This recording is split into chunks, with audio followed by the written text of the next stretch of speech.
The galaxy was quiet, too quiet for comfort. For generations, no one had heard from Earth.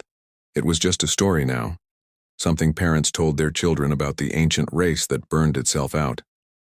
Stars rose and died, civilizations traded, fought, and rebuilt.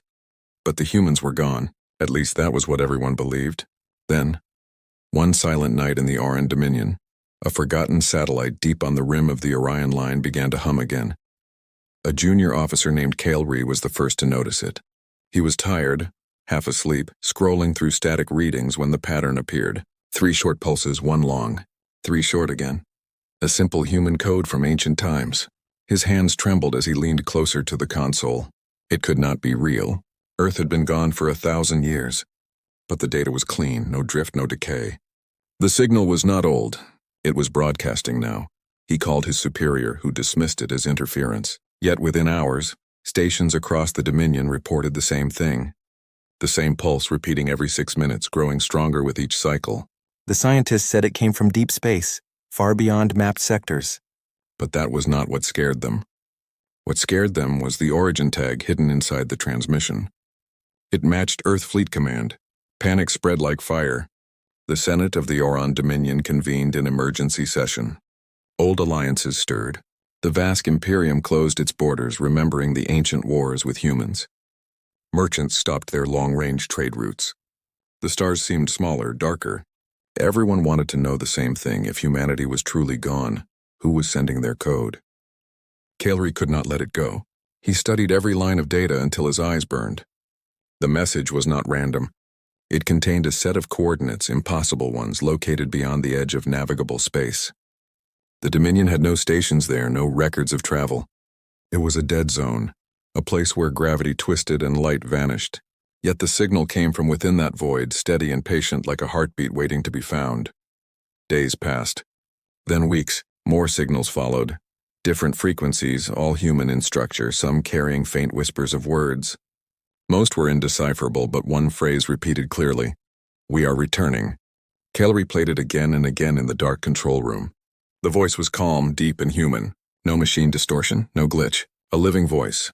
The Dominion's top scientist, Professor Elon Murak, declared it a hoax. He said the voice was a simulation, an echo caused by gravitational feedback.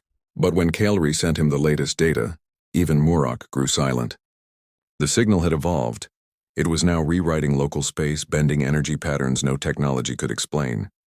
Ships near the source lost contact. Their instruments scrambled as if reality itself had changed around them. Rumors spread through the fleets. Some said the humans had never died but had found something beyond the stars, something that made them more than flesh and bone. Others claimed it was not humans at all, but an intelligence using their name to draw the galaxy closer, like prey toward a predator. The Dominion leadership ordered silence.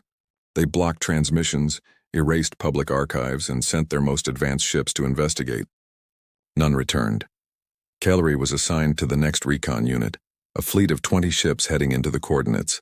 As their engines burned toward the void, the stars around them began to fade. One by one, scanners lost calibration.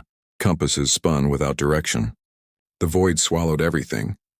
Then at the heart of the black they saw it, a single light, bright and sharp as a blade. It pulsed 3 times, then expanded into a shape. It was a ship. Huge, silent, and made of something that shimmered like liquid silver. Its surface moved as if alive, reflecting every color of the spectrum, yet showing none. Across its hull, in letters older than any living language, the words glowed faintly: UES Horizon. The last recorded flagship of Earth's lost armada. No one spoke. The fleet's commander tried to open communication, his voice shaking as he said the ancient greeting. "This is the Auran Dominion. Requesting identification," static answered first. Then the same voice from the transmission filled every channel. Deeper now, filled with something cold. "This sector once belonged to us." All 20 ships froze. Energy levels around the human vessel spiked beyond measurable range. Kalri's console glowed white, data streams flooding the screen faster than his systems could handle. Every ship's power core shut down simultaneously. The stars blinked out. The void became absolute. Only the horizon remained lit. And then, for a single heartbeat, Kalri saw what was inside its hull, a flicker of cities, skies and faces that looked human but moved like light itself. He tried to speak but could not. The voice returned once more, softer this time, almost human. Do not fear. We remember you. The signal vanished. Power returned. The fleet's sensors found nothing. The massive ship was gone, leaving only silence and drifting debris. But Kael'ri knew what he had seen. He looked at the dark screen, trembling, whispering the words again to himself.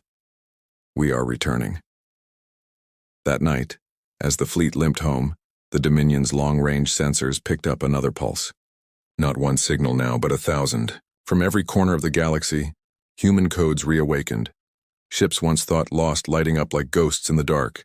Humanity, the forgotten race, was no longer a story. It was a warning. When Kael'ri returned from the void, the Dominion did not believe his report. They said his instruments malfunctioned, that stress had warped his memory. Yet the data he brought back, energy readings, unclassified symbols, and fragments of the Horizon's transmission, spread quietly among the scientists who studied forbidden things.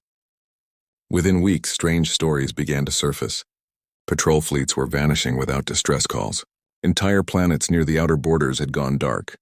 The stars themselves seemed to flicker as though something vast passed between them and the galaxy's light. Kael'ri was ordered to silence. His name was removed from official records. Still, he could not forget the voice. We are returning. He replayed it in his private quarters every night, hearing something new each time. Tones hidden within the message, frequencies that stirred an ache in the back of his mind. The sound felt alive, as if it was listening to him too. The Dominion Senate finally admitted that something unknown was moving across deep space. They called it the Phantom Network. Their best guess was a new weapon developed by rival empires, but whispers in the underworld called it by another name, the Lost Earth Fleet. Every government that once mocked the idea of human survival now began preparing for war. Across the border, the vast Imperium moved their planetary defense stations into orbit. The Shellan Republic recalled every merchant ship. The Drake colonies even banned old Earth artifacts, claiming they carried mimetic contamination. Yet none of them could locate the source. Every time they approached a suspected origin, their probes disappeared into silence. Kael'ri was reactivated and placed under the command of Admiral Torsen Vel, a veteran with scars older than Kael'ri's lifetime. The Dominion wanted to study him, not for what he saw, but for what the human signal had left behind. During his debrief, scanners detected faint electromagnetic residue in his nervous system, frequencies identical to those within the Horizon's last broadcast. The scientists looked disturbed. They said it was impossible for a human signal to alter alien biology. But something had. Admiral Vel, unlike the politicians, believed him. You made contact, he said quietly. And whatever they are now, they're not just human anymore. Kael'ri joined the reconnaissance fleet once again. 30 ships this time, all armed with weapons powerful enough to destroy moons. Their mission: locate and secure one of the returning vessels for study. The Dominion wanted proof, and they wanted it before the other empires did. Their journey took them beyond charted space. One by one, the stars thinned out until only the cold black remained. Then they saw it, not one ship but an entire formation. Hundreds of vessels gliding silently through the dark. No heat signatures, no communication, no recognizable propulsion. Each ship was massive, metallic, and alive with shifting light. The fleet moved in perfect unity, like a school of thought rather than a formation of machines. Identify yourselves, Admiral Vel ordered. The bridge fell silent. The Dominion's translation algorithm struggled to process the signals. What came through sounded less like language and more like singing. A low harmonic resonance filled the air, vibrating through the hull of every ship. It felt like emotion, grief, longing, and something older than time. Then one ship broke formation and moved toward them. Its surface rippled with symbols, each glowing faintly before fading. Kael'ri felt a strange pull in his chest. The patterns were the same as those burned into his mind from the first encounter. Do not fire, Vel ordered. The human vessel stopped a few kilometers away. Then, without warning, every Dominion screen came alive. A face appeared, female, human, but not entirely. Her eyes shimmered with faint light, her skin pale like starlight reflected in water. When she spoke, her voice was not carried by sound but by thought itself. You should not have come, she said. This is not your war. Vel stood defiant. You entered our systems. You sent your signal into our space. Who are you? The woman tilted her head, almost curious. We are what remains of you. Before anyone could respond, the human fleet shifted. Every Dominion ship lost power in an instant. The lights dimmed, gravity failed, and the crew floated helplessly in silence. Kellery's vision blurred as energy surged through his veins. For a brief second, he saw everything. The destruction of old Earth, the last fleets diving into a collapsing star, the experiments with light and consciousness, the awakening in the void. Humanity had reached beyond death itself, and what returned was something new. Then the systems came back online. The alien bridge was silent. The human fleet was gone. Admiral Vell leaned against the console, his face pale. We were scanned, he said softly. Every file, every code, every secret gone. Kellery nodded. They did not attack us, they just looked. Vell stared out the window at the blackness ahead. No, son. They judged us. When they returned to Dominion space, the High Senate immediately sealed the report. But it was too late. Across the galaxy, other fleets began to vanish. The Shallan Republic lost their capital shipyards overnight. The Drake colony's moons went silent. Every empire realized the truth. The lost Earth fleet had not returned to conquer. They had returned to reclaim what was once theirs. And as Kellery looked at the stars that night, he understood something that chilled him to the core. The signal had not stopped. It was spreading, not just through space, but through minds.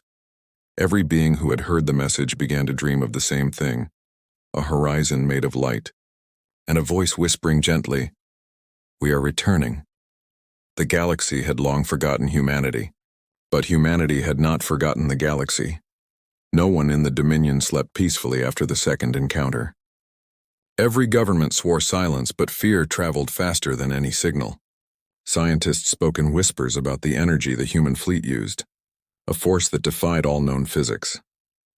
Every test of captured data ended the same way. Instruments burned, computers failed, and those who stared too long into the light streams reported hearing voices. Kellery was transferred to a research vessel called Astra 9, orbiting near the dead moons of the Lorne Belt. Its mission was to analyze the fragments left behind by the horizon's passing, energy particles, debris dust, and a strange static hum still rippling through empty space. Commander Vell had gone missing after their return, and no one mentioned his name again. Kellery, haunted by his visions, wanted answers. He believed that if he could understand the technology, he could understand what humanity had become. The Astra 9's crew worked in silence. The debris collected by drones glowed faintly under the observation bay, fragments of alloy that changed shape when looked at from different angles. The material resisted scans, heat, and radiation. It was as if it existed slightly out of phase with the universe. One scientist, Dr. Ilara Wen, ran her hand near the fragment and said it felt alive. Kellery noticed her eyes shimmer faintly afterward, as if the light from the debris had touched her soul. Days passed. Then the first anomaly happened. One of the researchers, asleep in her quarters, began to speak fluent Old Earth English, a language she had never learned. She described places no one had heard of: London, Tokyo, New York. She said she saw them burning in the sky. When Kellery questioned her, she only repeated one phrase over and over: "The stars remember us." The Dominion ordered Astra 9 to quarantine. All communications were locked, but Kellery knew the truth. The debris was not dead material. It was transmitting something. During the next rotation, Kellery and Dr. Wen discovered hidden sequences inside the energy signals. The patterns were structured like DNA, living code. When mapped out, they formed shapes resembling human neural patterns. It was not just technology, it was consciousness. Humanity had merged itself with energy. Dr. Wen became obsessed. She started sleeping beside the debris chamber, whispering to it like a child. One night, Kellery found her standing inside the containment field, untouched by radiation. Her body glowed faintly and her voice was distant, as though speaking from another realm. "They are beyond time," she said softly. "They are trying to remember what it feels like to be alive." Before Kellery could reach her, the containment lights exploded. Dr. Wen vanished, no scream, no trace, just particles of silver dust floating in the air. Alarms blared and the ship's AI shut down entirely. The bridge was plunged into darkness. Through the emergency viewport, Kailuri saw movement in the distance, lights forming in the void, too many to count. They were ships massive and quiet like ghosts emerging from hyperspace, the lost Earth fleet. But this time their hulls shimmered with symbols that seemed to shift in rhythm with Kailuri's heartbeat. Then a voice spoke, not through the radio, not through sound, but directly into every mind aboard the ship. It was the same human voice from the first signal. Calm. Infinite. You touched what was not meant to be touched, yet you still search. That is why we made you. Kailuri fell to his knees. Who are you? He whispered. We are the bridge, the voice said, between matter and memory, between creation and thought. The light from the fleet grew until it filled the entire viewport. Systems failed, crew collapsed, and every screen on the Astra 9 displayed one message in ancient Terran text. Project EOS. Complete. When Kailuri awoke, the ship was adrift. The fleet was gone. Most of the crew were missing. He crawled through the corridors in silence, calling names no one answered. In the control room, he found a single transmission repeating in the logs. It was from Dr. Wen, her voice faint and echoing. Kailuri, do you understand now? They are not ships. They are thoughts given form. They are what humanity became when it stopped fearing death. Kailuri stared at the message until the playback ended. Outside the viewport, space shimmered faintly, bending like water. Something vast was moving beyond sight. Something that was watching him. He took one last look at the debris chamber.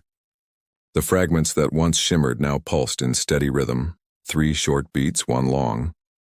The same signal that started everything. Back on the Dominion Central World, officials received his distress call, but when they sent rescue vessels, they found no trace of Astra 9, only drifting silver dust and faint whispers in the static. Yet the signal continued to broadcast. Stronger now, clearer. Across the galaxy, planets began to pick up fragments of human speech in the static, words that made no sense, yet felt familiar to every species that heard them. One translation was agreed upon by all. We built the stars from memory. Now we come to rebuild the dream. Kailuri was never found, but his last recorded log entry leaked through the Dominion's encrypted network. It contained a warning. Humanity did not disappear. It evolved beyond matter, and now it seeks to bring us with it, whether we are ready or not. The galaxy's rulers dismissed it as madness. But in the dark corners of every empire, something was changing. Machines began to hum in forgotten frequencies, ancient ruins lit up, and dreams across countless species began to show the same vision. A vast fleet of light approaching, endless and silent, carrying humanity's impossible return. The galaxy could no longer deny the truth. The lost Earth fleet was real, but what no one understood was their purpose. They did not attack. They did not demand surrender. They simply appeared, watched, and vanished, leaving behind silence, energy anomalies, and beings who whispered in sleep. Whole star systems woke to find their skies filled with light that did not burn, a glow that seemed to pulse in time with thought itself. Some called it divine, others called it an invasion. The Dominion called it an omen. Kailuri's recordings from the Astra 9 had spread like wildfire across the Undernet. Every government tried to suppress them, but truth had already escaped the boundaries of control. Soldiers deserted, scholars prayed, and old Earth cults, long outlawed, rose again, worshipping what they called the architects. Even the strongest empires could feel it now. Humanity's shadow moving through their systems like a quiet storm. And then she spoke. The message came one evening, not as a transmission, but as a vision. Across thousands of ships in every language known, a single image appeared. A woman standing within a field of stars, her eyes glowing like twin suns. The voice was soft, human, and unbearably calm. I am Admiral Mara Vance of the United Earth Fleet. We have returned. No one knew how she spoke across time, across space, into minds and machines alike. Every screen, every neural link, every starship AI carried her words. We left you not in anger, she continued. We left to protect you from what we had become. But the universe has forgotten its balance. Empires rise on slavery, planets die for trade, and the young are born into dust. We have seen beyond the limits of matter. We are no longer bound to body or death. We are what you might become, if you endure. In the Dominion Senate Hall, panic broke through order. Some shouted for war, others for surrender. The Chancellor ordered all fleets to defensive readiness. But Calry, recently recovered from Astra 9's disappearance, stood at the far end of the hall silent. He alone had seen the Admiral's eyes before. They were the same light he had seen in Dr. Wen before she vanished. He understood something the others did not. Humanity had not merely evolved, it had ascended. The next day, a massive fleet appeared above the Dominion's capital world. They came without sound, thousands of vessels forming a slow orbit. The Dominion's defense grid locked onto them, but every targeting system froze. Weapons turned cold. Energy channels drained as if reality itself refused to allow aggression. Then, without firing a single shot, the human fleet opened a channel. Admiral Vance appeared again, now aboard a ship that dwarfed any known construct. Its surface rippled like liquid starlight, its form shifting as if it were alive. "You took from the weak," she said, her voice echoing across the skies. "You made war for profit. You forgot where you came from. Humanity once walked that path. We remember what it cost." The Dominion Chancellor tried to respond, his voice trembling through the broadcast. "You have no authority here. The Dominion governs its own destiny." Vance smiled, not cruelly, but with something that felt older than mercy. "You never governed it. You inherited it from those who fell before you. Every world you claim, every sky you name is built on what we left behind." Then the lights on the Dominion's world began to change. Buildings, cities, oceans all began to glow faintly. The power grids that had stood for centuries responded to the humans' presence. Machines long dormant came to life, ancient symbols awakening beneath the planet's crust. Humanity had built the foundations of every empire before it vanished.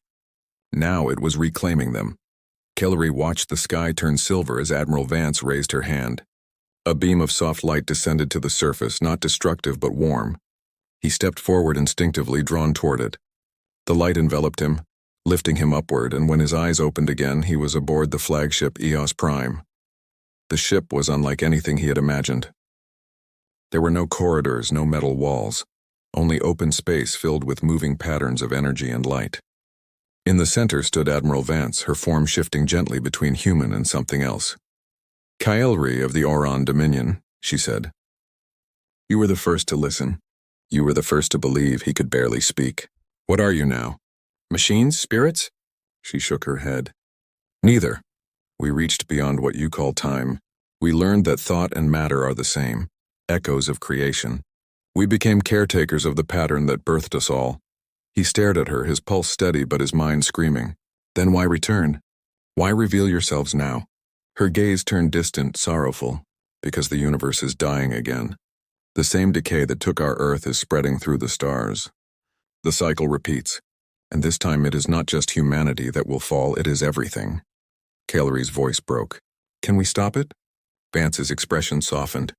"You can remember. That is all that matters now. Memory is the seed of rebirth." Outside the ship's transparent walls, Calry saw the fleet begin to divide, spreading across the galaxy in perfect silence. Each vessel left behind trails of light that entered planets, moons, and ships, awakening something within them. The humans were not conquering, they were igniting. Back on the Dominion world, people began to see visions, faces of long-lost ancestors, memories of places they had never lived. Machines started to sing in harmonic tones, plants glowed in the night, and even the air vibrated with a strange calm. Calry understood what the Admiral meant. Humanity's return was not about vengeance. It was about remembrance. The Lost Earth fleet was rewriting the galaxy's memory, one world at a time, restoring something ancient, the shared consciousness that had once connected all life. But deep within the Admiral's calm words, Calry sensed something unspoken, a warning. For if memory was the seed of rebirth, then forgetting might have been the universe's only defense. And as the Eos Prime's light grew brighter, filling his eyes, Calry realized the most terrifying truth of all. Humanity had not simply returned to save the galaxy. They had returned to wake it up. The stars were no longer silent. They sang. Across the galaxy, every world, every ship, every sentient being felt something stir in the deep places of their minds. Dreams became brighter, sharper, filled with colors no eye had ever seen. The Lost Earth fleet had begun its work, an awakening that rippled through space like a heartbeat reborn. Calry stood aboard Eos Prime, the flagship of Admiral Mara Vance, watching as entire constellations shimmered like living veins of light. Around him, the air itself seemed to hum. He could feel thoughts, millions of them, passing through the ship's corridors, whispering fragments of ancient human memory. "Is this your plan?" he asked quietly. "To turn the galaxy into memory?" The Admiral turned, her face calm, yet her eyes carried infinite distance. "Not memory," she said softly. "Truth. Every race, every species, every world began from the same spark. You forgot that when you started dividing the stars into borders. Humanity only remembered too late." Kelry looked out the viewport again. The Dominion's fleets had gathered, their ships surrounding Eos Prime, yet none dared fire. Their sensors malfunctioned, their weapons refused to charge. The Admiral's fleet did not threaten, they simply existed, bending reality around them. Then something extraordinary happened. One by one, Dominion ships began to glow with the same soft light. Crew members fell silent, staring as their ship's cores restructured, shifting matter into patterns that resembled organic design. Kelry's heart pounded. It was not an attack. It was a transformation. Down on the Dominion homeworld, civilians looked up at the skies and saw the auroras spreading across the atmosphere, bands of color that formed moving symbols. Cities powered by greed and conflict now hummed with new energy. Machines powered themselves without fuel. Illnesses vanished overnight. Even the oceans glowed with faint blue radiance. Humanity's technology was not technology at all. It was consciousness fused with creation itself, a symphony of will and energy, rewriting the laws of existence. Admiral Vance raised her hand toward the stars. "When Earth died," she said, her voice echoing softly, "we discovered the truth that matter and thought were the same. We turned our grief into a bridge. Now we offer that bridge to all." Kelry's throat tightened. "And if we refuse?" The Admiral's eyes dimmed slightly, the light around her flickering. "You cannot refuse what you already are. We only awaken what sleeps within you." Outside, the stars pulsed again. Kelry saw thousands of ships, alien, human, unknown, emerging from hyperspace. Not fleets of war, but fleets of awakening. Some were old Earth vessels, restored from ruin. Others were new, creations of alien design infused with human energy. The entire galaxy was converging toward a single point, the heart of the void where the first signal had come from. Kelry followed the Admiral into the command chamber, which no longer resembled a bridge. It looked more like a cathedral of light. Streams of data and memory intertwined like vines, forming shapes that pulsed like living stars. "This is where it began," she said, gesturing toward a projection of the void. "The place your people call the abyss. It was not a place of death, it was a womb." Project Eos was never about escaping destruction. It was about rebirth. Kelry frowned.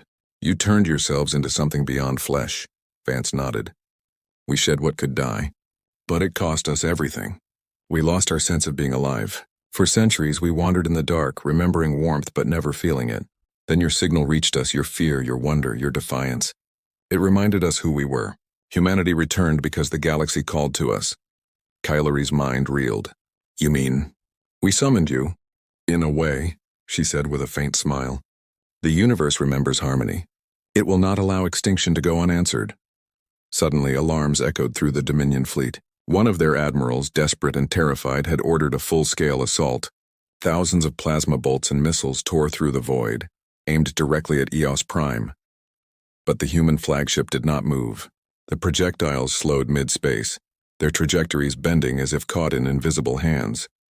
Then, to Kelry's horror, they turned around, floating calmly back toward the attacking fleet. But instead of impact, they dissolved into waves of light that passed through the ships harmlessly.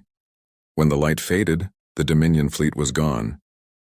In its place drifted thousands of smaller vessels, each a perfect sphere of glowing energy, each pulsing with a steady rhythm. And from every one of them came a single human word: peace. Kelry sank to his knees. "You changed them?" Admiral Vance's voice was quiet, almost sorrowful. "They are not destroyed. They are free." The realization struck him like gravity collapsing. Humanity was rewriting the galaxy, turning it into consciousness. Death, borders, conflict. These were illusions the lost fleet was erasing. "You are creating a new universe," Kelry whispered. The Admiral looked at him, Her gaze neither human nor divine, but something in between. We are remembering the old one. Then, before he could speak again, the light consumed him. His body dissolved into warmth, his mind expanding beyond thought. He saw everything, every star, every being, every whisper of life connected through a single pulse. He saw Earth, not destroyed, but reborn, its cities floating as light in the dark, filled with voices singing the same phrase, "We are one. We are returning." When Kale reopened his eyes again, there was no ship, no admiral, no war. Only a sky filled with infinite light. He was standing on a field of stars, surrounded by countless beings, human, alien, and things without name, all glowing softly, all looking toward the same horizon.